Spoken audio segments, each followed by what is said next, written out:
Hey, how's it going? It's going. It's going. It's going. It's such a weird year, but I want to talk about the opportunities created by the government-created crisis that we're in. But I was listening to your new podcast, vodcast, video, whatever that is, for Canon's sake. You just went daily. Yeah, I just went daily on it. It started as a deal that I was doing maybe even once a week, and I'd get a guy for an interview or something like that. But with this whole opportunity, really, within this year, I've grown as a commentator, and I've seen a lot of growth from it, me having my positions on the pandemic and everything else. And I was like, why don't we just try to move it to a daily format? And it's a lot of work, but I think it's worth it. It's giving me a lot of material to get out to those guys and be able to talk about various subjects, because me being involved in 100 million things, there's always something coming up. And sometimes I don't get a chance to, or before at least, don't get a really good chance to talk on everything. Whereas to not having the show daily, it's a great opportunity for me, but most importantly, I can touch on basically everything. Yeah. If I didn't get to it today, I can get to it on the next show. So, yeah. It's working out. Yeah, and like new bad shit happens every day. Bingo. And if you're talking about yesterday's bad shit, you're ignoring tomorrow's. So I don't know. There you go. It's kind of messed up. But you were talking about vaccines and how they're going to have to strap you down and incarcerate you to get you to take a mandatory vaccine. And I think mandatory is the operative word there. But I don't know if you saw this, but I mean, you're a musician, and the lockdowns have probably specifically undermined your business model. But I think it's about a month ago, Variety magazine published this article about Ticketmaster's plans to have built into their app whether or not you can prove that you're vaccinated. And I was like, that's the last show I'm going to. Yeah, just on principle. Yeah, right? on principle, and I wouldn't want to perform at any show like that. You know, I wouldn't want to show up at any venue that will require that sort of nonsense. And when we talk about this and the vaccine, you think if the vaccine is supposed to work in the way that it's intended, it wouldn't even matter if you or I weren't vaccinated, if you're vaccinated, right? But for whatever reason, we're going down this direction of this sort of mandatory, and it's mandatory, going to be rather mandatory in a sense in which I actually think they're going to more so force the businesses, whether it be coming from the government, they're going to force the business, or the county judge is doing that, whoever, forcing the businesses, you own a facility where people get together, doesn't matter, they're going to expect you, and they're going to try to punish you if you own that, and obviously the individual is going to suffer because of that, because then they pass that on to their constituents or their consumers or whoever, and they say, hey, if you guys want to go here, fortunately, we got guns held to our heads that are saying you guys have to have your papers. And it's getting really freaky about this stuff, because they're already talking about literal paper, card carrying, like actual papers that show that you're vaccinated, that's coming from the federal government, which is beyond freaky, but that's sort of the world that we live in. Yeah, you'll have papers. Thomas Massey sort of, very sarcastically tweeted, "We were promised a chip," meaning a chip in your body that the government could scan to make sure that you had complied. And he's pointing out the fact that the infrastructure of being able to sort of monitor like the minutia of people's health records and contact tracing, where they know where you went, who you went with, and when you went. This is the infrastructure that China created with their social credit system. And nobody's freaking out except us whack job libertarians. We're like, people, please pay attention to this. It's been par for the course for the entire year, right, for the libertarians. You know, we've talked about that with Sarah, of course, Gonzalez over at News and Why It Matters. It's like, she's like, it feels like this year is like the year for libertarians. This whole year we've been like what? Pay attention, you know. And I had I was fortunate to be ahead of this, right, back in March, February going into March. And I was talking about how if you didn't remain principled in March, it was going to get worse. That was the time, if we were going to be able to rein this in, that was the time that people had to say, absolutely not. But unfortunately, you scare a couple of people, and that's all it takes. And then 15 days to slow the spread turned into December. Yeah. And here we are. Mask mandates. Well, we won't force any lockdowns and any restrictions if you just wear the mask. And then you got both of them, you know, so the can got kicked down the road again. So it's been the year of the libertarian. Like we're starting to get to those. Like when I was reading the whole that article that was talking about the card carrying like it almost sounds like this sort of breakdown of going in up. I'm a Resident Evil guy, right? I'm a big time gamer, big time Resident Evil, and it's almost like I'm reading like the main story going into like the future is like this is what the government did, like setting up the scene for the plot of the game, right? And it's really freaky to read that, but like you said, we bring it up and they act like we're the crazy ones that are like, dude, this isn't right. And this is going to create a lot of issues, particularly more conflict, unfortunately, with law enforcement officers, which supposedly people cared about. I thought they did post George Floyd. Yeah. I mean, I've always really leaned into my libertarian principles and my understanding of Austrian economics, particularly when you don't know what the hell's going on. Yeah. And that's the whole point of a bottom-up freedom-based system, is that the entire purpose of allowing people to be free is the fact of life is that you don't know the future. And it's particularly uncertain when this new virus shows up and nobody knows what it is. And some people are saying this one's different. This one is wildly more dangerous than the last 10 iterations of this virus. And to me, that's a good time. You remember the mantra at the time was there's no libertarians in a pandemic. Yeah. But it's the opposite is true. The less you know, the more you lean on freedom and innovation and people making choices and struggling to figure things out. And that, of course, is the opposite of what we did. But it makes us look. I go back to the things I wrote in March, and it makes me look smarter than I am. Yeah, because I was able to lean on those principles, and I didn't look at it from a epidemiologist point of view because I don't know anything about that. Mm-hmm. But I do know something about economics, and I know about opportunity costs. And if you do this, you can't do that. And if you do this, you're going to shut down that. And, hopefully at some point people start waking up and saying, wow, this is going to be devastating to our economies. And our economies are what fuel our food and our healthcare system and all the things that keep people healthy and safe. Most definitely. And that's what was so frustrating for me watching this whole thing play out and seeing back in March, and the first go-to thing that people want to do was just shut down everything. I particularly took issue with what was the gyms, right? And I'm knowing what we knew even back then about the virus. I mean, we had the numbers coming out of Korea and even China that it said, these types of people were dealing with it the worst. If you were in this age bracket or you were in this health status, you were generally fine. But these other people with these comorbidities, particularly with obesity and all these other issues, like the first thing you take out is they felt like was not essential were people in gyms. And I say this as a former collegiate athlete, as a guy who, my first career before all of this was the gym industry. And it's so frustrating to see, because a lot of those guys are franchise owned, a lot of those are small business owners, and for them to say that, and then it's hard, it has to be difficult for them, trainers and whatnot, to have to look their customers in the eyes and say, look, well, we can't do this anymore. Yeah. Even though this would help you deal with this virus better, they said that we were not essential. And it goes to show that once it comes from the top, you get these handful of, some of these guys are unelected guys who are making decisions on behalf of millions upon millions of people. This one size fits all issue, and that's you're putting it perfectly when it comes back to Austrian economics.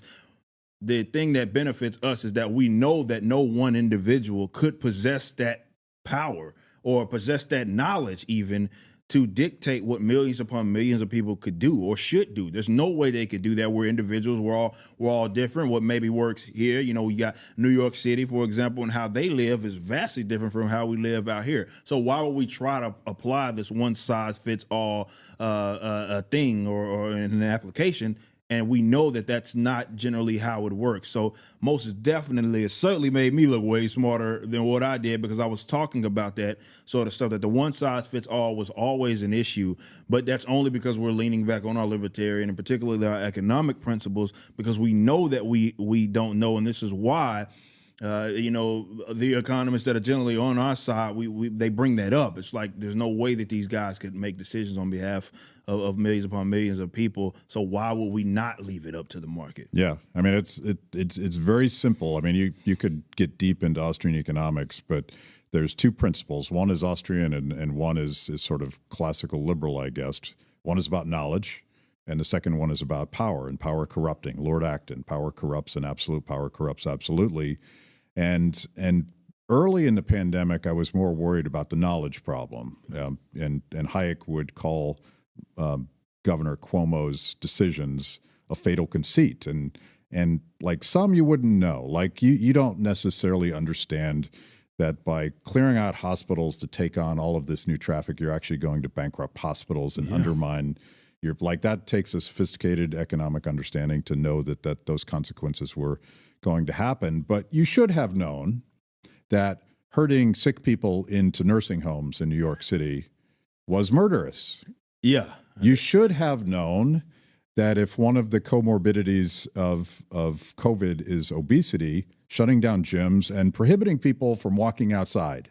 This was a thing. It is a thing. I think the mayor of LA just did this again. So there's the stupid part, and I think that gets to the second thing. It's not stupid, it's power. Yep. It's about controlling people, and these guys are now they're feeding off of this power. I mean, there's a Star Wars analogy here somewhere. They're feeding off of this power, and they just love it. Yeah, put on a mask. They're basking in it, and in a lot of different industries, those guys that are at the top, they're basking in this attention. This was why it was always a mistake. Even when we talk about the numbers, and look, there's too many examples of that. We don't have to go into full conspiracy theory. Like we know confirmed like instances where people that died of like motorcycle accidents had been lumped in with these numbers. Like, look, the state had given them this sort of incentive to do that when we're going to give you money. That's cash. Yeah, in the event that this is how you document it. So, of course, that was going to muddy up the numbers. And these are things that created issues that came from it. And this is why I always have to say, when we talk about be it our industry and the music industry or anything, I don't want to say the virus did it. I got to say the government did it, and because that's what happened. It came from them. Like we knew what maybe we didn't know everything about the virus, but we knew what it was doing. They decided to go their route, no matter how loud we were saying, "Stop this! Do not do this! This is going to create larger sort of issues." You cannot just sit up here and think that the economy is a light switch where you can just say off like that, and then everything's going to be fine and say, okay, back on, and everything. That's not how it works. We're talking about literally thousands upon thousands of businesses that are not getting on the other side of this. Like there's no, we're coming back. They're done. They've hung it up. Yeah. And that sucks. And it's a lot of folks that are basking in this sort of power that they present themselves. It's like what I say is they generally mask, for lack of better terms, their authoritarianism with this sort of fraud humanitarian effort, which is almost par for the course for almost every single big time, whether it be dictator, violent regime. They don't generally come about by sitting here saying, yeah, I want to kill you. That's not how it generally happens. Usually it's like, I want to take care of you. I care about my people. I care about this country and all of that. And then that's when bad things generally happen. That's how you get famines. That's how you get these sort of things that come by way of this centralized sort of power, which is what we're seeing way too much of today. Yeah, politics and good intentions together are deadly. Yeah. I want to go back a step because this is something that drives me nuts. And I'll start with our friend. I don't know if you know him. Anthony Davies is a free market economist, and he found this CBO letter that he sent to me estimating that the cost of COVID, and they never say the cost of lockdowns, they say the cost of COVID, between 2020 and 2030, so the next 10 years, is $15.7 trillion just in the United States. Wow. And it's impossible to conceive of what that number means. So what Anthony did is he said, to put that in context, we could buy Spain. Spain goes for about that much money, the whole thing. We're not renting. Yeah, it's ours. We're not borrowing, we're buying an entire country. And the thing that drives me crazy is the insistence in the media and in government agencies and now politicians. They're all saying this is going to be really costly. But they blame the pandemic and not the government action. And I went back to 1968, 1969, and this goes back to music as well. I'm a big Deadhead. I love the Grateful Dead. And I was angry that they had canceled their tour, that Bob Weir, Dead and Company still tour this year, or still tour, and they canceled their tour this year. I was like, hey, the Grateful Dead didn't do that in 1968, 1969. And the Hong Kong flu came in through San Francisco from soldiers coming back from Vietnam. In 1968 was the hotbed for the Hong Kong flu. It eventually migrated over to Europe in 1969. And the Grateful Dead, in the midst of a pandemic, the Rolling Stones in the midst of a pandemic, Led Zeppelin in the midst of a pandemic, played all of these concerts in the San Francisco Bay area. The Dead played like 70-something. And I think if you go back, I haven't done this, but I think if you go back and look at the economic impact of the Hong Kong flu, this one's worse. Mm-hmm. It's not substantially worse, but this one is definitely worse. There is no economic impact. Yeah. So I do think, I think that restaurants in particular and entertainment would be hurt by a pandemic and people's fear of going out and all of that. But is it 5%, 10%? It's just a small slice of it. Yeah, it wouldn't be anything like what we're seeing now, because you've made it essentially illegal for them to be able to perform. Like, people like, hey, where's the next Backwordz album? Well, to put a sophomore album out and not be able to get on the road, it's career suicide. So you guys have been sitting on your new album. Yeah, we're just sitting on the music right now that we love to give to you guys, but it doesn't make sense. And there's a lot of guys that are doing that. And now, unfortunately, I could do stuff like this, and but a lot of musicians can't. And I wish that we had more of that sort of mindset back. Like, back then, that if we had it today, I think the nanny state has grown so much where now everybody expects the government, and really it's like they give the musicians, in a lot of cases celebrities, the marching orders, and then they go preach that stuff to their fan base, instead of folks being like, okay, we see this is wrong, the data doesn't add up, what you're saying was going to happen didn't happen, we're going to get back to our lives. And I would love to see some people sort of push back in that regards, and be more vocal about this is a problem. And I've said time and time again, I've said this on many shows on the Blaze, that look, this may not even end until there's a mass form of civil disobedience, because they feel like they can get away with whatever it is that they want. And maybe that's what it's going to take for a lot of us to just be like, you know what, we're going to do what we're going to do. And yeah, maybe the first wave of us may catch the brunt of this, and some of us may have to go to jail. But when you understand how continuously kicking the can down the road is going to make this worse and worse upon people, we're seeing right now, and it finally, after forever, the WHO even had come out and said, okay, using lockdowns as their primary measure of containing this virus, you probably shouldn't do that, because it's leading to more issues.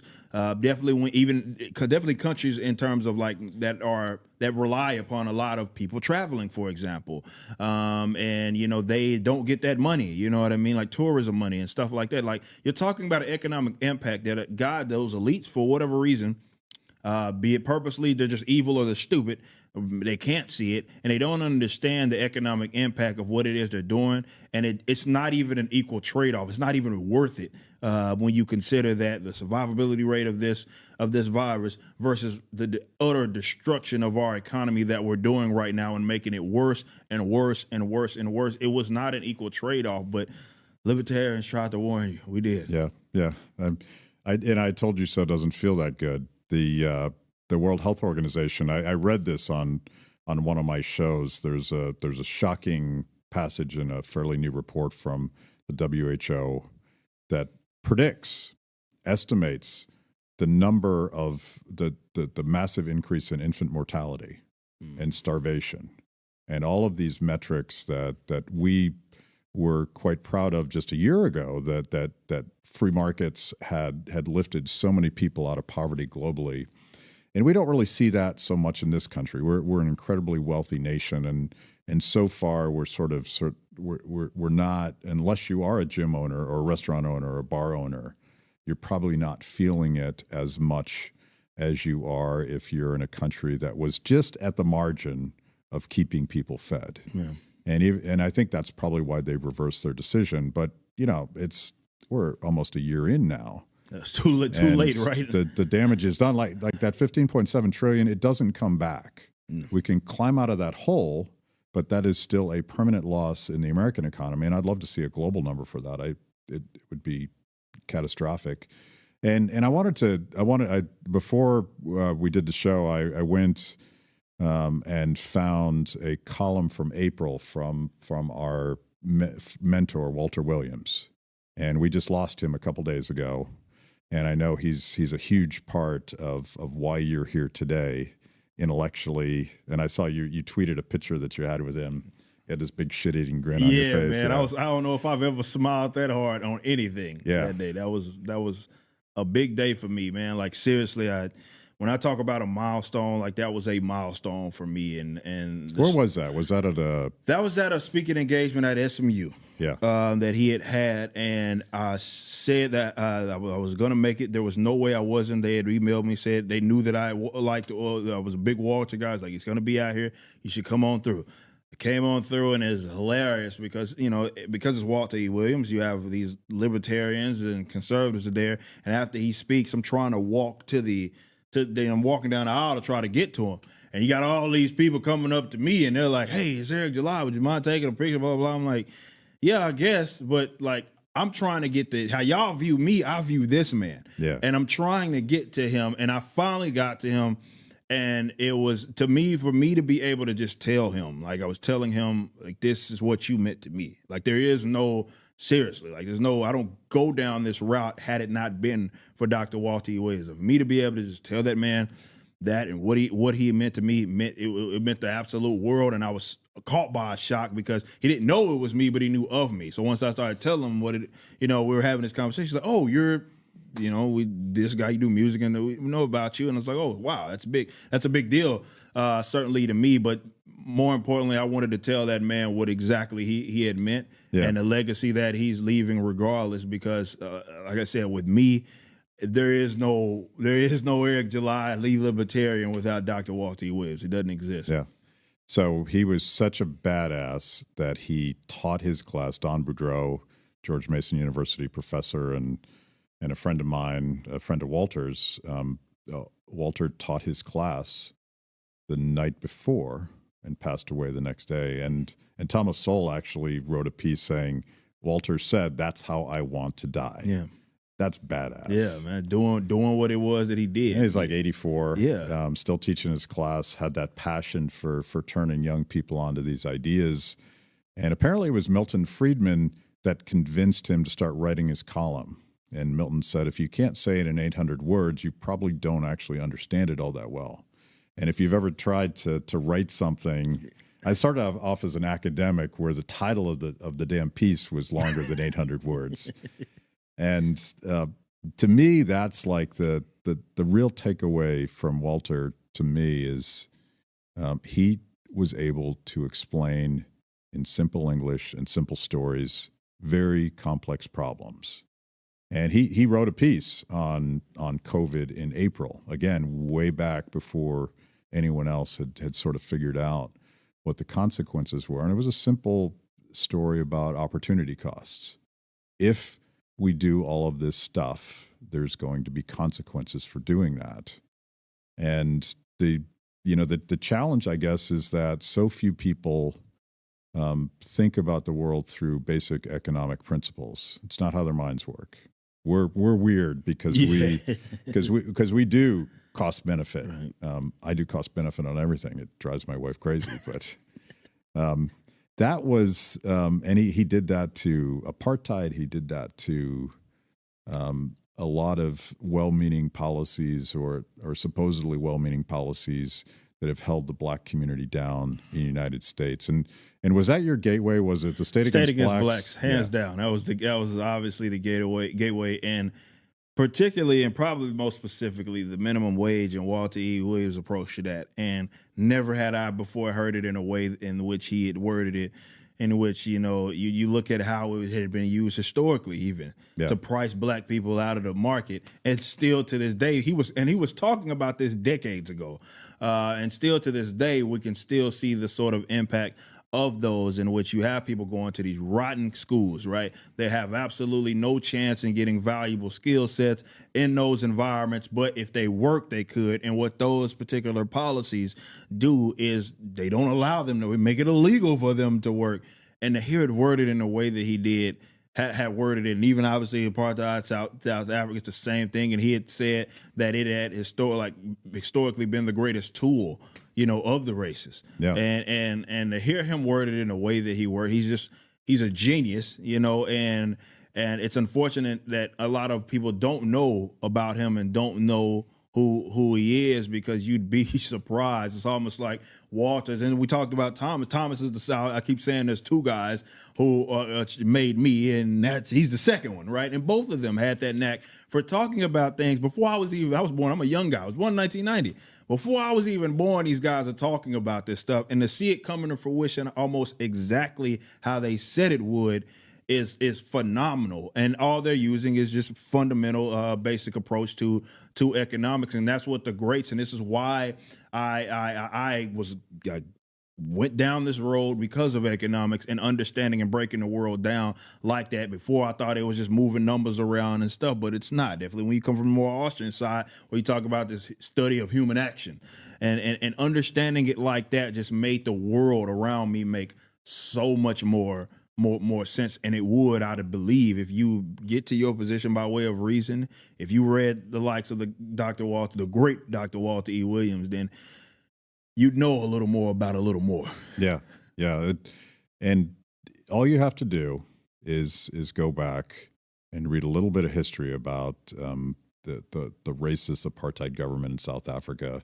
Two things they did very early on that I've sort of tried to get people to pay attention to is they passed a law that said that white people couldn't marry black people, which was really kind of the beginning of the government marriage license. Like, why do we have to go to the government for permission to get married? Well, it turns out it was a racist policy. But the minimum wage is more frustrating because progressives, black progressives, $15 an hour, $20 an hour, that is a racial justice issue for them. But all you have to do is look at what the apartheid government did. They passed a huge minimum wage because they didn't want black people taking white jobs. Yep. That's it. Why can't we get anyone to see that? It's a difficult thing, and it's hilarious because it happened in America too. Yeah. When you look at the Bacon-Davis Act and, the minimum wage that they wanted to price, it wasn't just black people. It was also, young people and women. They wanted to price them out of the market too. You had these white union workers and what have you. And that's the thing that's possibly the most frustrating, because progressives have done a great job in championing these ideas, but most importantly, presenting them as if it benefits those particular groups, that it actually works to their detriment, not their benefit. And that's what they've been able to do. They've been doing it for years, for decades, long before I was in law, championing these ideas. Hey, you will benefit from minimum wage, not really understanding that, no, you will. It's you that's gonna, this is why that correlation exists when you look at it rising and you look at the rise of young black unemployment.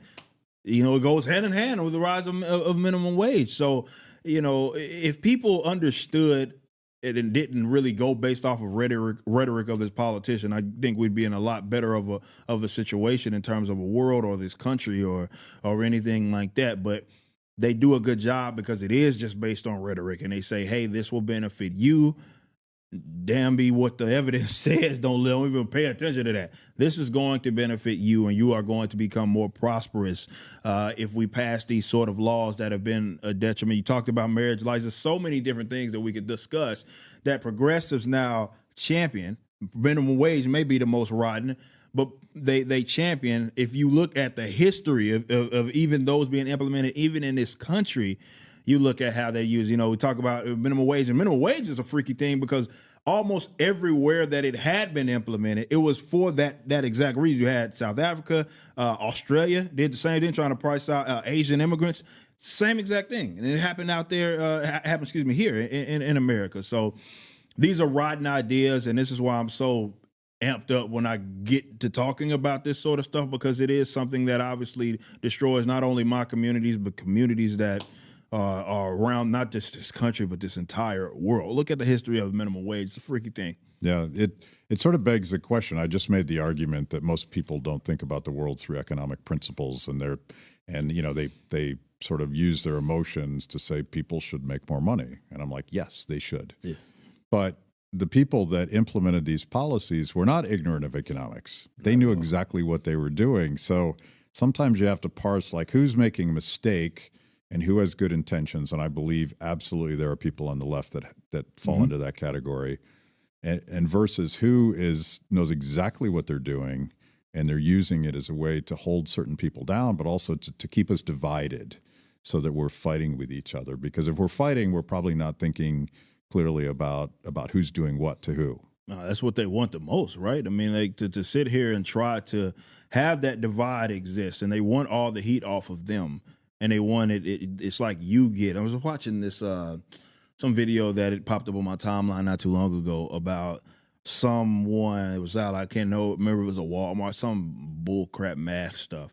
And this guy like dumps this thing on this guy that doesn't have his mask. Yeah, and you know, the guy that tweeted it said, like, this is what they do. Like, they don't have to come for you. They get you to turn on your fellow citizen, if you will. And it's so true, and it's so effective, in which they'll rather have us going at each other's necks, not understanding that they're the ones with the power and they're the ones that are implementing these policies. This is why they pay so much attention to the rhetoric that they use. And you speak to a great point when you say that some of these guys know exactly what they are doing. And this is why I say that sometimes, look, when we talk about this whole pandemic thing, it's a difficult thing for people to try to digest that so many people are making the wrong decision, right?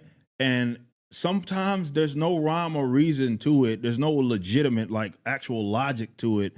And it's because it's not rooted in that. Sometimes people just are bad. And unfortunately, a lot of them are in government. And we're seeing so many, I mean, just within this last month, from Gavin Newsom to Cuomo talking about he was going to go see his family. We know Lori Lightfoot. We know Nancy Pelosi. We know the mayor out here in Austin who was talking, you know, in Mexico or wherever that he's hanging out in Cabo, lecturing people about how they should stay home. Yeah. The rules don't apply to the elites, and you should see that play out. And I would think, if anything, you'd see that and be like, okay, maybe we are having the strings pulled here on us. It's a great example, and I was talking about this on the News and Why It Matters yesterday. I used to think that politicians were just covering their asses. Like they locked down because they didn't want to get blamed for not taking a strong enough position. And they didn't know what they were doing, but more is better when it comes to political fear.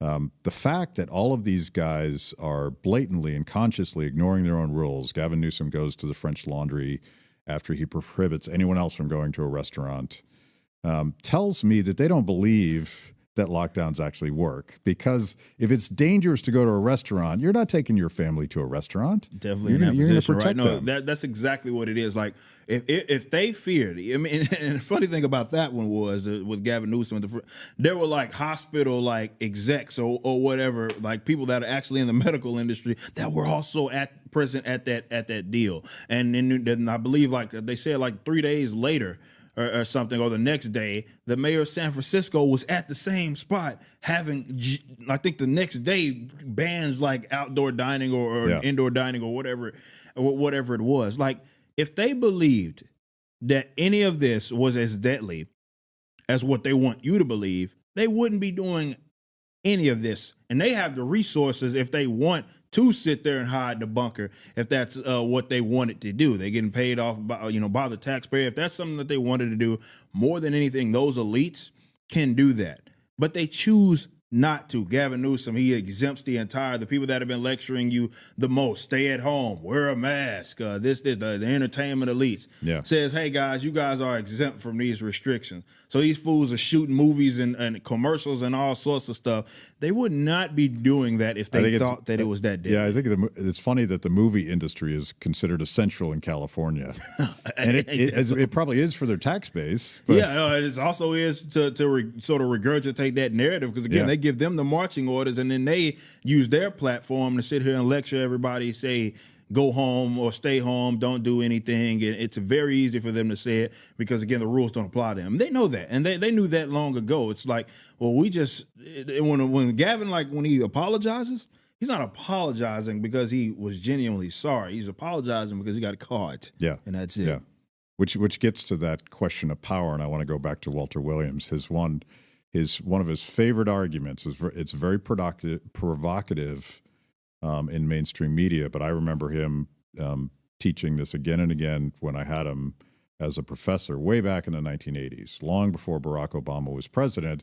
He argued that for the black community, getting political power was not going to help. In fact, it might actually undermine the cause of the prosperity and opportunities for that community. And more recently he would go on and point to, black governors, black mayors, point to the mayor of Chicago. How's it working out for the black community in Chicago? They're doing worse off, right? I mean, and that's why Walter was such a genius, but you have to understand what it is that he had been saying. And obviously this coming from more of that anarcho-capitalist, I've been trying to tell people, like, thinking political power was going to get anybody out of these situations, you're sadly mistaken, because it's often them that got you in the situation. Yeah. Certainly or at minimum, they want you to be down. When we talk about despair and we talk about these black communities, like, you think about everything that they campaign on, locally, statewide, federally, they generally campaign on your despair. It's like, I'm going to help you, you are struggling. They have absolutely nothing else aside from that. So it's actually almost encouraging for them. And those other people holding you down. Yeah, most definitely. Yeah. It's like they want you to still be in that position because they have nothing else in the event that happens. But when it comes to the power specifically, and that's been the uphill battle for myself, and I know a lot of guys, be it, brothers who are libertarian or what have you, let's say non-leftists, who understand that the government power is not going to be the way that we rise out of, be whatever situation you're in. Let's say boost yourself into prosperity. That's not going to be the way that that's going to happen. And it sucks because you have this big wave of black leftists and progressives who sit here, and that's what they campaign on. It's like, we need to have political power, and then we'll be able to get this, and that. And it's like, that's not the issue. We're seeing now more than ever a lot of people to be put in positions, state and local wise, federally as well, that are black folks, and still the problem is a problem. In a lot of cases, it's worse than what it was. So my whole thing has been to try to get that community, among others, not to look at that as a thing, as a solution, right? Or looking for someone to save you, which is the thing that I sort of I really cherish, because it's like, I don't want to have this approach in which I need someone else's world need someone else to move my world if I have the capacity to move it for me. And that's a very liberating thing. That's a very empowering thing, but that's not what they want. They don't want that. They'd rather have you dependent. They'd rather have you dependent on more so them to move your world for you. And they even demonize those of us who have been able to get out of our situations. I grew up in the same. I'm from South Dallas, Oak Cliff, Texas, man. I'm from the same single parent home. I'd been there, done that, did the same thing, and I was getting into some situation that same thing Walter went through. Yeah, exactly. Yeah. Same scenario, and I'm where I'm at right now. But it's not because I had someone that needed to physically pull me from it. It's more so, heeding to the words of like the Walter E. Williams of the world, the economists of the world, the people who talk about self-empowerment, and then looking at all the opportunities that I have and then taking advantage of those. That's something that is very scary to those guys, because then we wake up to the con game. Yeah. So I am a libertarian that personally does not tolerate racism. And I point to one of my intellectual heroes, Ayn Rand, who said, racism is the most primitive form of collectivism. But Walter was more provocative than that. He's like, I don't really care if you're a racist. And this gets to his point about, if you leave me alone, and even if I'm surrounded by racists who don't want me to succeed, I have the tools. I have the ability to work hard. I have the ability to rise up. And he, to his dying day was like, I'm not interested in any legislation outlawing racism, demanding that we not be racist. He just said, leave me alone, and it will take care of itself, which is why he didn't think that electing Barack Obama would make things better for black folk. It's just why he made that argument. And he's funny. He was such a feisty, stubborn libertarian when it came to someone else trying to tell him how to live his life. But if you got to hang out with him, he's the most generous guy in the world. Yeah, awesome, man. But his approach to racism has been mine, obviously, as well. It's why I always say the racism without statism is nothing more than a bad idea, because that's generally what it is. I will objectively, even Walter would say, it's like racism, of course, is an unfavorable thing. But I'm not in the business of policing people's thoughts or anything like that. And I don't really care, to be honest, only until it manifests itself in ways of aggression. Sure. And that's a problem. But that's what historically has happened in this country, where you look at Jim Crow laws or slave codes and black codes or anything like that. Like, that's what they were. Like, it was state-based and state-endorsed and sanctioned racism, not just people saying that because think about it. Like, what does that mean? If someone doesn't, they feel some kind of way about me being black.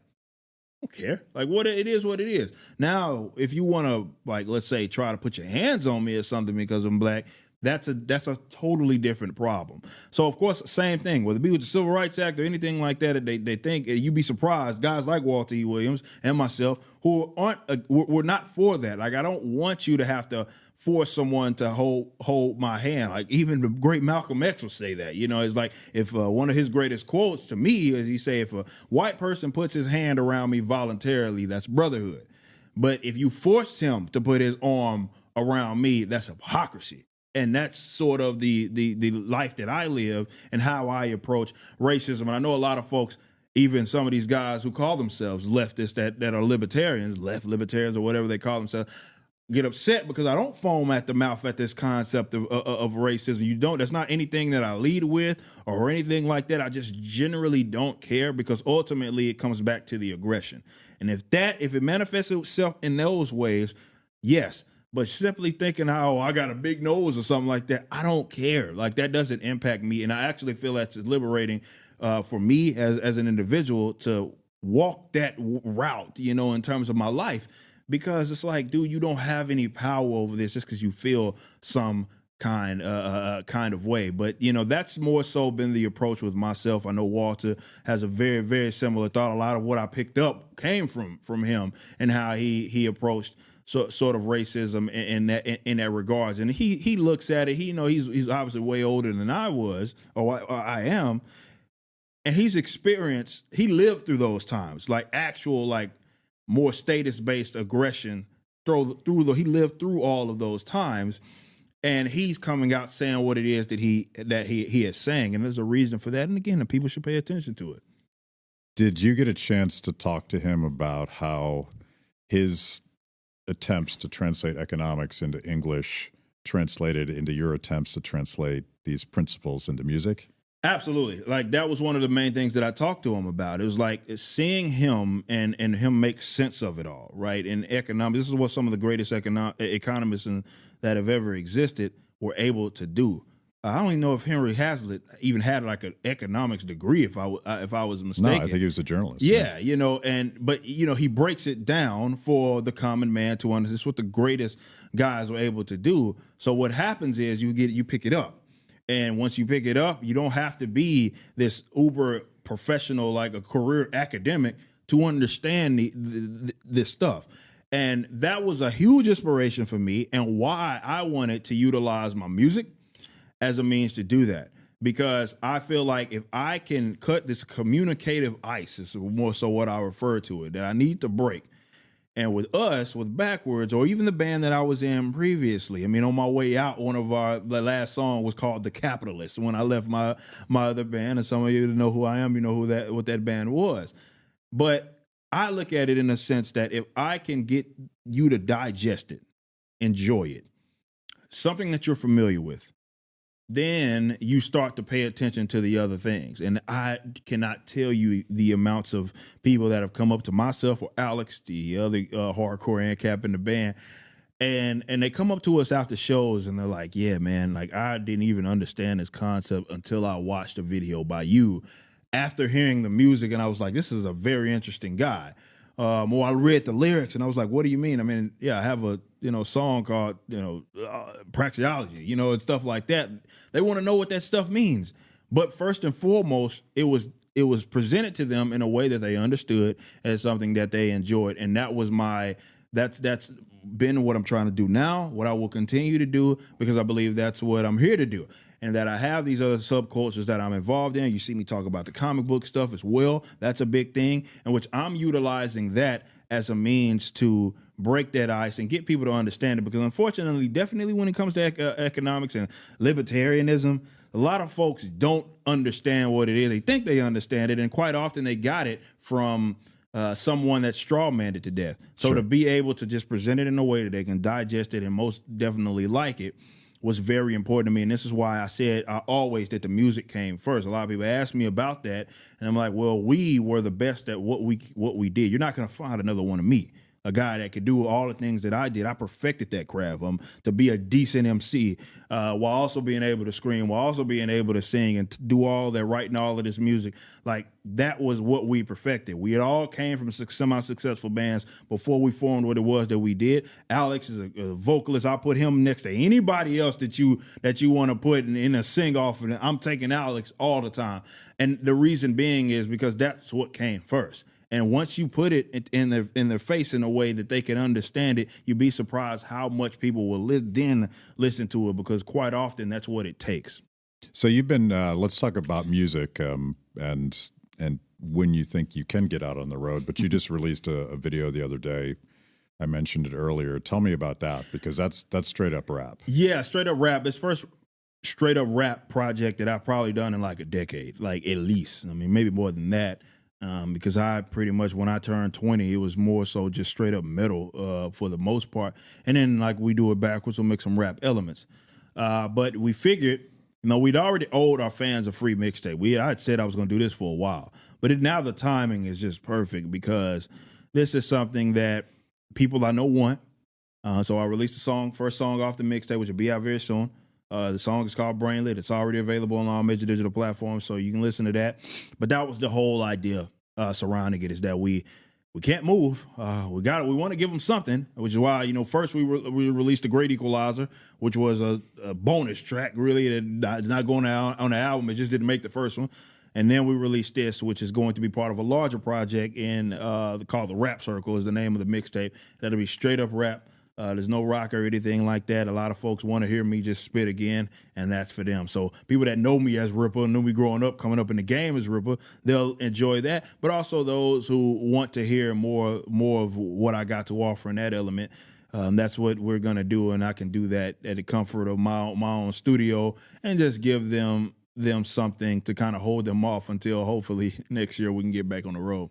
So the whole studio thing is probably lockdowns forcing you to innovate. I mean, I would say, look, that has to be the silver lining in all of this. It's funny, I talked to Phil Abante of All That Remains, good friend of mine, and I had him on my show on For Cannon's Sake, and we were talking about that. We were talking about the challenges that this has, really created among a lot of musicians in our genres. And, him, now he's on Twitch doing this thing, and it's forcing people to, like, and he was talking about how, I'm starting to learn. I want to learn how to use Pro Tools, to the best of my ability, so they could be able to basically record, maybe even mix and master their own music and stuff, and be more independent in that regards. It's forcing us, and that's the one thing this pandemic is forcing us to do. And it's funny how humans work, isn't it? You create a problem, they come up with a solution, and we've been able to sort of navigate in these very creative ways. So from my studio or the things that I'm doing, a lot of that was, even with For Cannon's Sake, moving to a daily, like, one of the best decisions I've made. It was a stressful one, but it was one of the better decisions I've made, because the numbers are reflective of that. But just giving you the kick in the behind to do something, and start taking your life in your own hands. We're seeing a lot of innovation. We're seeing people rethink how they entered the deals that they've entered, which is what I've always wanted the music industry to do. More particularly our genre, because I think we get the brunt of, like, these sort of rock genres because we're so dependent on touring. And I want people to pay more attention to the deals that they're getting into. And you're starting to see all of that because they're really taking a hit because of it. So that's the silver lining in it all. That is forcing people to be innovative with how they record music and the deals that they actually have within the music that they make. Yeah, and how you make a living, because it's interesting to watch. I mean, first of all, just musicians are just hurting right now, because particularly startup musicians, you know, you're not going to make any money off of Spotify unless you're Taylor Swift. Yeah. And, you know, touring and merch was probably the lifeblood of the industry. And I love how it was democratized. Like you didn't have a record label deciding that the Rolling Stones get the contract. Yeah.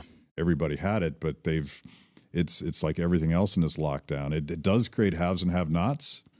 Taylor Swift is fine. No one's worrying about her. Yeah. I'm not worrying about her. I don't even like her music, so definitely not worrying about her. But you know, the startups and there's like haves and have-nots. Gavin Newsom can hang out in his mansion. He's fine. People that have to go to work at a bar, they're not fine. But for you and I, we're sort of halves in this process, because we happen to be in industries that are largely digital. Yeah. And my team works remotely, always has. And, you know, we do gather sometimes to film stuff, but we just started producing a lot of stuff. And part of it, I was pissed off. I was pissed off about the lockdowns, and just a lot of our stuff was that. But I'm now to the point where we've really changed our business model, because I don't think this is going away anytime soon. Yeah. I used to give a lot of public talks. I'm just assuming that in 2021, I'm not going to do that. So I got other projects cooking, and that's what you're doing. I think that's cool. Most definitely. That's what you have to do, is you have to make an adjustment in that, you know, how we thought that we were going. Man, this year went absolutely nothing according to plan. I'm like, yeah, we're going to drop the second album. Everybody's going to be stoked. We're going to be back on the road. We're going to be performing in front of you guys. Didn't happen. None of that happened. So we had to make adjustments, and big ones. And I did, because that's a big part of who it is. Now, yes, I have other things that I do, but the music that's my baby, you know, Yeah. and I want to be able to do that, and I couldn't. So what I had to do was adjust everything else, because from a livelihood standpoint, I still got to wake up. I still got to put food on the table. I still got to eat. And I was able to do that. And I was able to do that because it forced me to either speed up some things that I was putting off, or just come up with new sort of ideas and ways to do things, because you have to. You have to. And the unfortunate thing is that a lot of guys, that's all they had, you know, was music. Like believe it or not, for some people, that is their job. Mm-hmm. Getting on the road is their job. Like that's their job. They don't make money from the record because they ended some crap deal. So all they have are to make money. And all of that community that supports the live act. Yes. I mean, there's a whole infrastructure. Bingo. Exactly. And then again, to go back to like the venues and stuff like that. Them too. I hate reading these stories of venues not getting out on the other side of this. They're like, we're closing for good. We tried to do maybe, you know, try to make us into like this restaurant thing, but they couldn't do it, you know. And I hate hearing stories like that. And I'm blessed enough to have had my ducks in a row to where I was able to do other things that were lucrative, probably more lucrative than anything else right now, you know, definitely, because a lot of people want to hear my big head talk about stuff. But for a lot of people, that's not the luxury that they have. But that's why it's so easy for them. It goes back to what we were talking about earlier. It's so easy for them to sit up here and tell you to shut down, because they are going to generally be fine. So it's not even anything worth taking serious when you hear Gavin Newsom or any politician or actor, actress, entertainer that is rich beyond reason. It doesn't matter when it comes from them, because they're going to always be fine. It's the other folks, the peasants that they want following those rules, that it doesn't work like that, because you have jobs and you got to put food on the table. And that, you know, your story sort of represents there's to go back to these two principles, power and knowledge. You can't fix a problem if people aren't free to innovate. No. And confront roadblocks and say, wow, I can't do that anymore. And it might be an exogenous thing like a virus. It might be a government thing. It might be anything. But if people aren't free to sort of figure it out and come up with a different game plan, everything stops. And I think that's the mistake we're making now. How do people check out your new video and your podcast? How do we get more Eric Jully? Man, forcanonsake.com. Of course, I'm on Twitter at Eric D. Jully, but forcanonsake.com. You can listen to the podcast.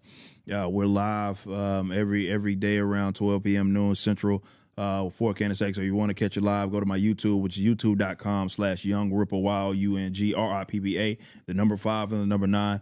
And yeah, that's where we're putting out all that material. But you, of course, can get everything at ericdjuly.com. Everything from the podcast, the music. If you want my band, Backwordz, BACKWORDZ.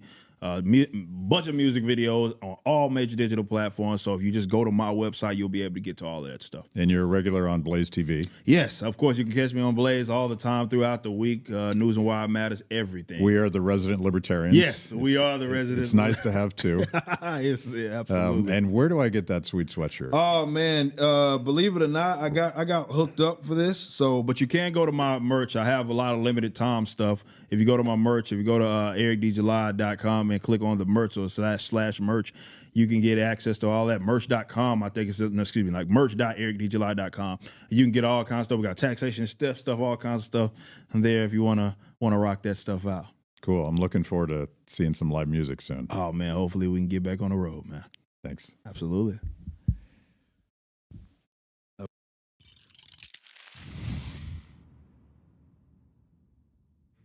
Thanks for watching Kibbe on Liberty. By now, you know this is the most important event of your week. So make sure you subscribe on YouTube. Click the little bell so you get notifications. Kibbe on Liberty, mostly honest conversations with mostly interesting people.